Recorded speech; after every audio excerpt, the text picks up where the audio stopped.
Le Seigneur soit avec vous. Évangile de Jésus-Christ selon saint Luc. Gloire à toi, Seigneur.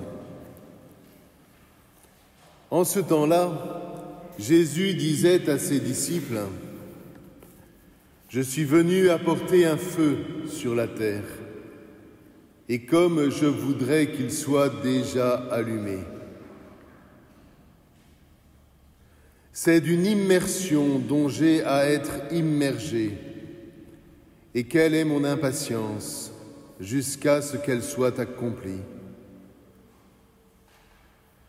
Pensez-vous que je sois venu donner une tranquillité sur la terre?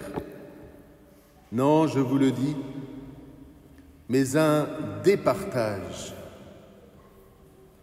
Désormais, 5 personnes de la même maisonnée seront départagées. 3 sur 2 et 2 sur 3. Ils seront départagés, le père vis-à-vis du fils, le fils vis-à-vis du père, la mère vis-à-vis de la fille et la fille vis-à-vis de la mère, la belle-mère vis-à-vis de la belle-fille et la belle-fille vis-à-vis de la belle-mère.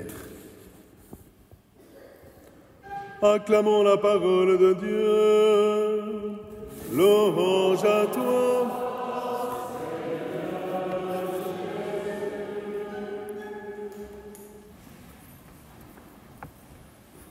Alors je vous avoue que lorsque j'ai relu et relu les traductions de cet évangile, je me suis dit qu'il fallait quand même se remettre un peu au travail. D'où la traduction que je vous ai lue, qui est faite sur le grec, sur l'araméen et sur le latin. Et je vous expliquerai rapidement ce que j'ai trouvé. C'est vraiment quelque chose de différent de ce qu'on a l'habitude de traduire, je pense, par un peu de facilité. Mais toujours est-il que l'épisode de Jérémie, vous avez vu, nous plonge dans la violence d'un monde qui refuse Dieu. Le prophète, c'est celui qui est envoyé au peuple, et en particulier aux élites de ce peuple, pour appeler à la conversion. Cette conversion, dit le prophète, sera la condition pour que Babylone ne déferle pas sur Jérusalem. À l'époque, c'est très tendu d'un point de vue géopolitique. C'est alors que les élites décident de supprimer Jérémie. Ils sont pour cette loi qui décidément fait florès, que déjà Plaute dans l'Antiquité avait formulé ainsi: Homo homini lupus est. L'homme est un loup pour l'homme. Alors ça a été repris ensuite par des tas d'auteurs, par Montaigne, par Hobbes, etc., ce que vous voulez. Mais il faut bien reconnaître que lorsque l'homme n'est pas habité par le Seigneur, lorsqu'il ne lève pas les yeux vers le Christ, il n'écoute en général que lui-même, et dès qu'il est contrarié d'une manière ou d'une autre, pour des questions de pouvoir, surtout des questions d'argent, il devient un loup pour son frère. Et donc, vous voyez, Jérémie est vraiment une figure là du serviteur souffrant. Celui d'Isaïe, évidemment. Et la Bible nous dit carrément que annoncer Dieu, eh bien, potentiellement, c'est une route qui peut mener à la mort. Vous voyez, on est loin des gentils chemins où tout pousserait gentiment, et on aurait une vie bucolique, gentille. Non, non, la vie chrétienne, frères et sœurs, c'est un combat. Tant qu'on n'osera pas le dire, l'affirmer, nous ne pourrons pas le vivre et nous ne pourrons pas transmettre cette vérité à nos enfants. La Bible a bien conscience de ce combat, qui est un combat pour la justice.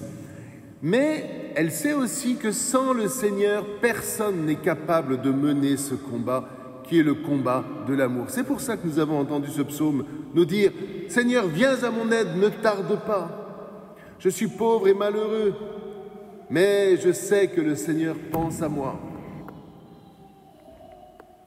L'un d'entre vous qui est présent ce matin m'a rappelé il y a quelques jours ce verset du psaume 33, verset 8, « Malheur sur malheur pour le juste, mais toujours le Seigneur le délivre. » Vous voyez, c'est ça qui nous habite. Sinon, évidemment, dès qu'on a un combat, on commence à se rebeller, puis on se dit « Mais que fait le bon Dieu ?» Et donc, ce que nous rappelle l'Épître aux Hébreux, c'est que la véritable force du chrétien, du juste chrétien, c'est de garder les yeux fixés sur Jésus-Christ. Se laisser travailler intérieurement pour que nous prenions conscience que avoir les yeux fixés sur Jésus-Christ, c'est consentir potentiellement à verser son sang pour garder ouvert le chemin de la liberté absolue. J'ai bien conscience que dire ça aujourd'hui, ça paraît une utopie absolue. Dans un monde, vous voyez, qui est régi par l'argent roi, c'est ce qu'on va nous rabâcher à longueur de temps, à travers les news, à travers la publicité, à travers... la seule chose qui compte, c'est le pouvoir d'achat, le pouvoir d'achat, le pouvoir d'achat. Et du coup, les élites qui vivent aussi là-dedans nous entraînent et entraînent le monde dans des scénarios qu'ils n'arrivent même plus à maîtriser parce que le système aujourd'hui s'est emballé. Pourquoi? Parce qu'ils ont oublié Dieu, ils ont refusé Dieu. Il ne reste donc que la loi homo homini lupus est. Mais quelle est alors notre arme, frères et sœurs, vis-à-vis de cela? Parce que c'est bien beau de dénoncer, mais il faut que nous reconnaissions quelles sont nos armes. Eh bien, vous voyez, notre arme, c'est la mémoire. Et frères et sœurs, par pitié, mais enseignez la mémoire à vos enfants. Sinon, vous les lâchez dans les filets de l'argent roi et ils ne s'en sortiront pas. Quels ont été les grands personnages de l'histoire? Oh, bien sûr, on retient ceux qui ont été des grands guerriers, des grands conquérants, etc., etc. Mais ce ne furent que quelques points dans l'histoire. Il y a eu beaucoup plus de petites gens dont précisément l'Église fait mémoire. Et pourquoi on en fait mémoire? Parce qu'ils ont été habités par la charité, par le feu de la charité. Et que là où ils ont œuvré, des hommes et de femmes se sont relevés, et pas uniquement socialement, et pas uniquement écologiquement, et pas uniquement superficiellement, intérieurement. Elle est là, notre mission, et elle n'est pas ailleurs. Transmettre la liberté intérieure que procure le feu de l'amour véritable, le feu de la charité. Mais même parmi les grands rois, Étienne de Hongrie a été un très grand roi qui a brillé par la charité. Vous prenez Charles Ier d'Autriche, c'était la même chose. Vous prenez Brigitte de Suède, vous prenez Saint-Louis de Gonzague, Sainte Marguerite d'Écosse. Tous sont entrés dans la mémoire, non pas parce qu'ils ont été des guerriers, mais parce qu'ils ont été des lumières de la charité. Eh bien, frères et sœurs, voilà ce qu'est venu opérer Jésus. Il est venu jeter un feu sur la terre, qui est le feu de la charité. Et le feu de la charité, c'est le feu qui nous fait préférer verser notre sang que verser le sang des autres. Pensez-vous que je sois venu donner la paix diplomatique sur la terre? Le terme qui est employé en araméen, c'est shaina. Ça n'a rien à voir avec la paix qu'on va partager tout à l'heure, qui est la paix intérieure, qui est la paix précisément que procure l'amour. C'est la paix politique, si vous voulez. Je ne suis pas venu apporter la tranquillité, mais c'est un départage dont je vous parle. En grec, c'est quand même assez flagrant. Si c'était une division, ce serait la racine diabolei, qui a donné le diable. Le diable, c'est le diviseur, mais ça n'a rien à voir avec ce que j'ai en grec. Ça n'a rien à voir avec ce que j'ai en araméen. On ne parle pas de division. On parle du départage. C'est très différent. Et quand on fait mémoire précisément de l'Antiquité, on se souvient que les liens familiaux étaient précisément des liens qui étaient régis par la loi du plus fort. L'époux avait droit de vie et de mort sur les enfants. Et ensuite, il y avait des rapports hiérarchiques qui faisaient que de génération en génération, tu obéissais, il n'y avait pas d'amour qui était en cause.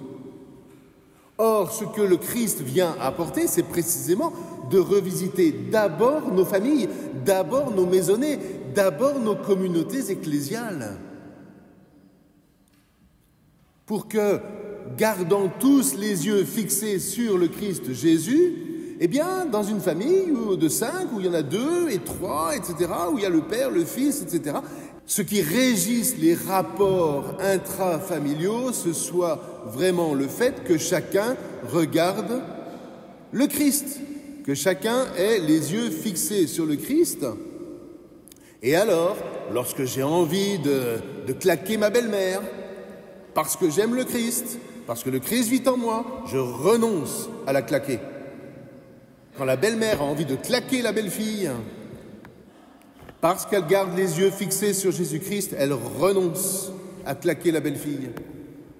Et vous voyez que ça change les perspectives.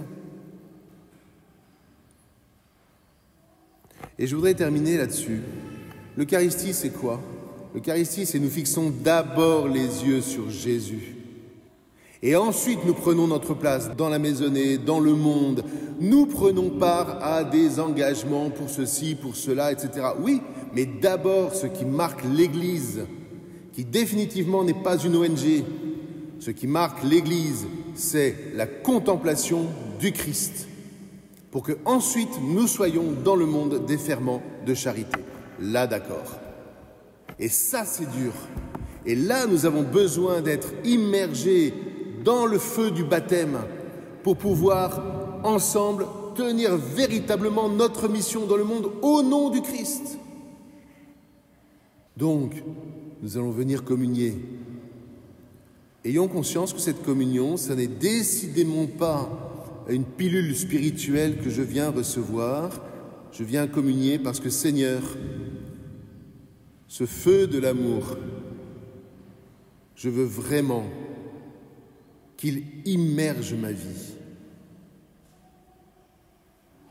Je veux vraiment transmettre à mes enfants ce trésor qui n'est pas seulement la surface, fais ceci, ne fais pas cela. La vie chrétienne ne consiste pas à trier les poubelles ou à faire pousser je ne sais pas quoi. Il faut le faire, c'est bien évident, mais pas parce qu'il faut le faire au nom du Christ. Prendre soin de la création au nom du Christ. Alors là, oui, et allons-y et soyons même les fers de lance. Mais c'est au nom du Christ. Et donc l'Eucharistie nous rappelle ceci de fondamental, frères et sœurs. Tu es venu aujourd'hui pour que toute l'Église, à travers toi, témoigne de son attachement au Christ et prenne sa place dans le monde pour être un feu de charité. Et vous voyez très bien, frères et sœurs, que cette place-là, il est urgent que nous la tenions. Amen.